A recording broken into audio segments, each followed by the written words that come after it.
Remember those pandemic benefits? The federal government spent $210 billion in total. And now we're finding out that there's a chance around $30 billion of that shouldn't have been given to people and businesses in the first place because they were ineligible. That's according to a new report from the Auditor-General. It also says that the government is doing a poor job of getting that money back.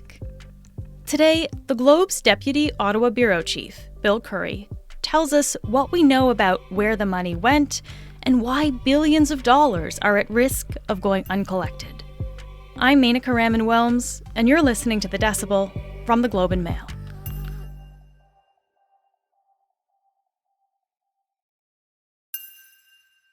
Bill, it's great to see you again. Thank you so much for being here. Thanks, Menaka. So before we get into these billions of dollars, I think it's just worth reminding people what this money was a part of.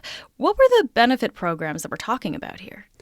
Yeah, definitely. So this is the Auditor-General looking at a really unprecedented time where the Canadian economy was largely frozen and the government stepped in to protect people from, if you're a business, protect you from going bankrupt, or if you're an individual from going deep into poverty. So it went through a lot of different names, so people might know some of the names and not others. CERB was the one that right off the bat, the Canada Emergency Response Benefit. People pretty much know what that one was. That went to individuals who, if you've lost your income from COVID or because you had to take care of somebody due to COVID, that was available.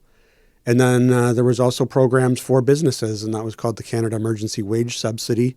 And that went directly to employers, and that premise of that program was to help people, help business owners keep their staff on payroll. There's a lot of different offshoots of these programs, but essentially it was $200 billion, a little over $200 billion in programs, of which about half went directly to employers, and then the other half went to various programs directed at individuals like CERB and others. Okay, so over $200 billion then. We're talking about a significant amount of money. It's a huge amount, yeah. How long did these programs run for? So it was early 2020 is when they started, and they weren't really phased out until about the middle of 2022. So let's talk about this report here. So on Tuesday, the Auditor-General, Karen Hogan, released this report. And I want to get into the monetary amounts and kind of break this down. What did her report find here, Bill? Well, I think what's interesting is that she looked at the basic premise or the promises that the Liberal government made in the early days, which was, look, this is a big problem. It is immediate. We need to act now. And so we're going to do something a little unusual here. We're going to flow billions of dollars out the door with very little in terms of checks and balances. We're going to take people at their word. If you qualify for these programs, as long as you sign an attestation saying, yes, I meet the criteria, we're going to give you the money. But there was also a very big caveat to that, which they said in the House of Commons at the time when they announced these programs, is we're going to double check later on. So if you falsely claim that you meet the criteria and you get the money, down the line, whether it's a year or 2 or 3 years from now, somebody's going to be knocking at your door asking you to repay that amount. The big summary of the report was, yes, the government did a very good job on the first part, getting the money out the door and preventing the worst in terms of big spikes in poverty. But she says the promises in terms of double checking are really falling short, and she's concerned that they're going to run out of time, and is ultimately there are some deadlines to apply to these programs, and if they don't get the money back by a certain time, they're going to have to start reporting this in the public accounts as just written off, which means taxpayers never got their money back. And when we're talking about collecting the money, so this is ineligible people collecting the money, or ineligible businesses who didn't qualify for these programs collecting the money, and the government now trying to recoup those costs. So what did we find there? Right. So she found that there's about $4.6 billion that is clearly ineligible that went out to workers and businesses. And then what was particularly interesting is she found a further category of over $27 billion that she says that at first glance it looks ineligible. She didn't quite have enough research to be able to say definitively whether that was the case, but she said at the minimum that 27 or so billion should be investigated. And then she found other examples on top of that she also flagged, but she didn't have enough information to say definitively what it was. Okay, so it sounds like there could be over $30 billion in these kinds of payments here that went to ineligible recipients. Can you just break that down for us, Bill? What would have made them ineligible? Ineligible essentially means that it doesn't meet the criteria. So for the payments to individuals, you had to have essentially lost all of your income to qualify.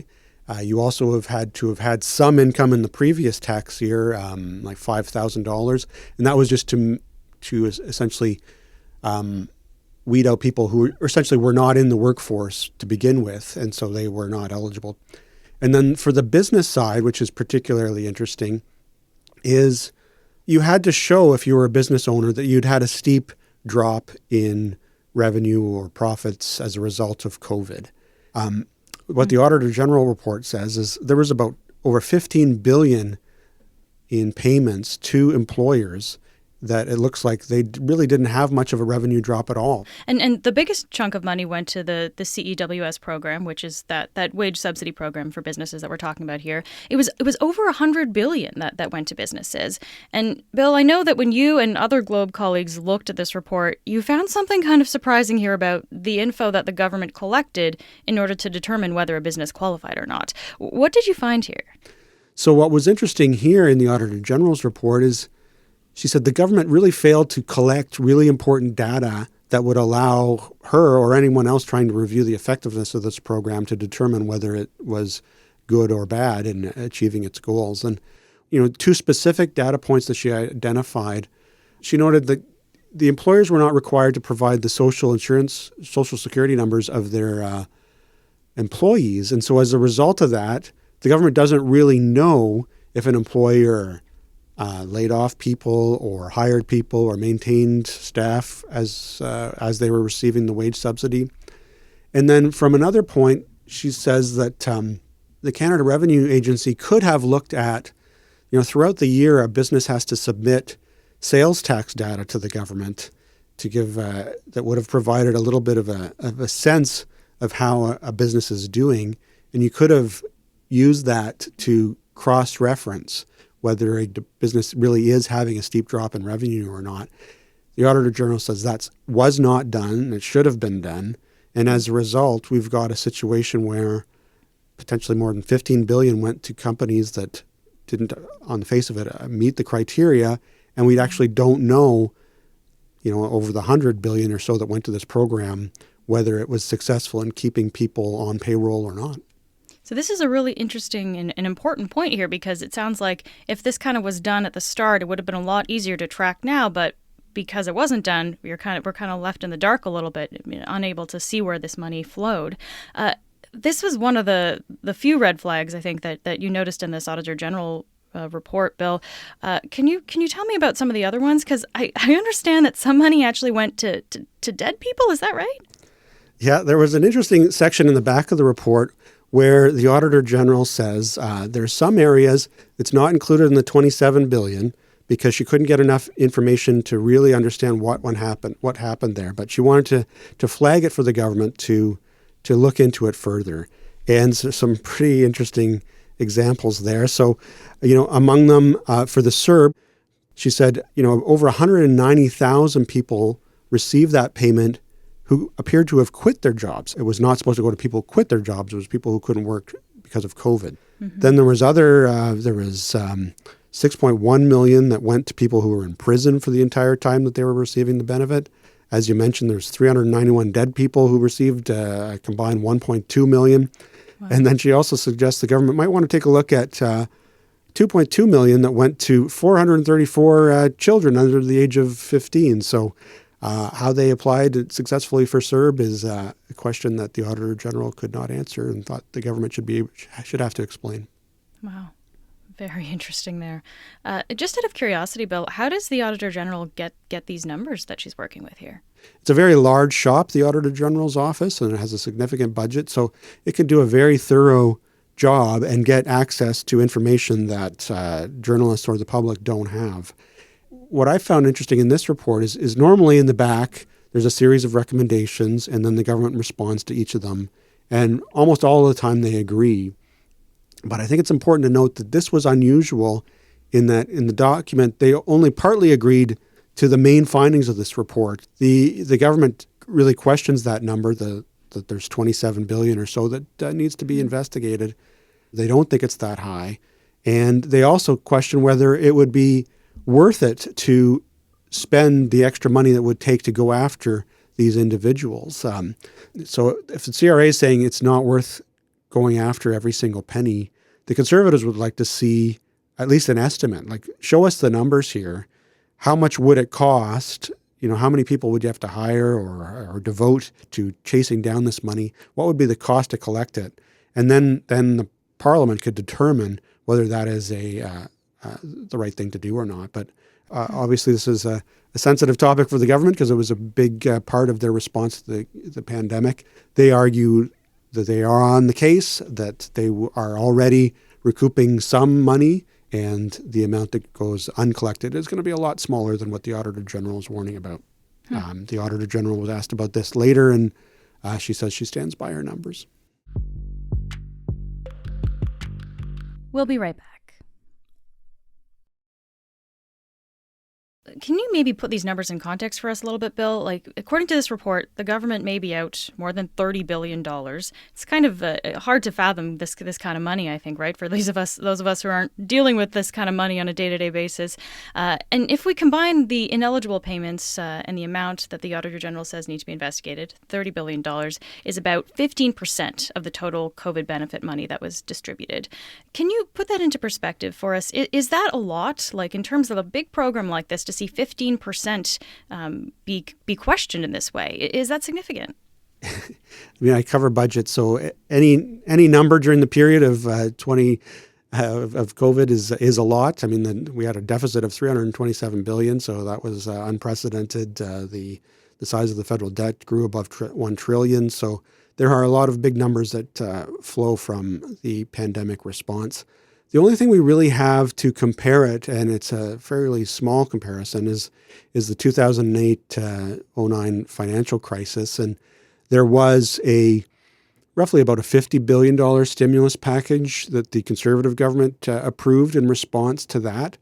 And they took a different approach and went through essentially focused on infrastructure, what they called at the time shovel-ready projects. And people who would probably remember the signs, blue and green, Canada Economic Action Plan billboards went up across the country. And that actually triggered 3 Auditor-General reports after the fact. And they were largely positive, but there were, certainly whenever you are sending billions out the door in record time, there's going to be mistakes. People might remember there's questions about Tony Clement was the Treasury Board Minister in the Parry Sound area, and he got a nice new gazebo in his riding. So there were stories like that about questionable spending, projects that didn't get built fast enough or on schedule. Mm-hmm. Yeah. So like we were talking about here, the government distributed this money without doing the usual checks, but this was done in order to get the money out the door fast, to get it to people because it was a pandemic. A lot of people couldn't work, businesses couldn't operate, so they needed something. What would have been the alternative if the government didn't do this? Well, I think we would have had a very significant spike in poverty in the country, and the Auditor-General points that out. So in terms of things that the government would want to highlight from this report, that would be the main one, I think. It also talks about some of the economic downsides, which is it did have a negative impact in terms of labor market, the availability of workers for businesses. As they reopened and tried to hire staff, they found a harder time finding workers, in part because of these benefits like CERB. And business leaders were saying at the time that these programs were acting as a disincentive for people to go back in the workforce, and the Auditor-General essentially agreed with that. I want to ask you about other potential negative impacts of this.